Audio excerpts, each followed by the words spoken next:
கழுத்துல ஏற்படக்கூடிய பிரச்சனையினால உருவாகக்கூடிய தலை சுற்றலுக்கு பேர் வந்து செர்விகோஜெனிக் வெர்டிகோ. இந்த செர்விகோஜெனிக் வெர்டிகோவை சரி செய்யக்கூடிய டெக்னிக்கோட பேர் வந்து ஆக்சிபிடல் லிஃப்ட். இந்த ஆக்சிபிடல் லிஃப்ட் எப்படி பண்றதுன்னு பார்க்கலாம்.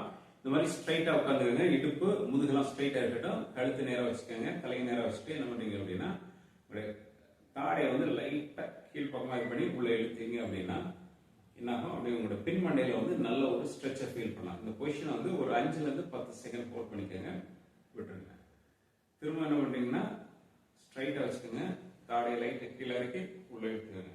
உள்ள இழுக்கும் போது பின் மண்டையில வந்து நல்ல ஒரு ஸ்ட்ரெச்சை ஃபீல் பண்ணணும். இதை சைட் வைஸ்ல பண்ணி காமிக்கிறேன். முதுகு ஸ்ட்ரைட் பண்றோம், தலையை ஸ்ட்ரைட் பண்ணிருக்கிறோம். இப்போ தாடையை வந்து லைட்டா கீழே சரிச்சுட்டு உள் பக்கமா இழுக்கிறோம். இழுக்கும் போது பின் மண்டையில ஒரு நல்ல ஸ்ட்ரெச் கிடைக்குது. ஒரு 10 செகண்ட் ஹோல்ட் பண்றோம். இந்த பயிற்சியை நீங்க தொடர்ச்சியா பண்ணும்போது இந்த இடத்துல இருக்கக்கூடிய ஸ்ட்ரெயின் ஸ்ட்ரெஸ் எல்லாமே ரிலீவ் ஆகும்போது இம்மிடியேட்டாவே வந்து வெர்டிகோல வந்து ஒரு ரிலீஃபை வந்து நீங்க உணரலாம்.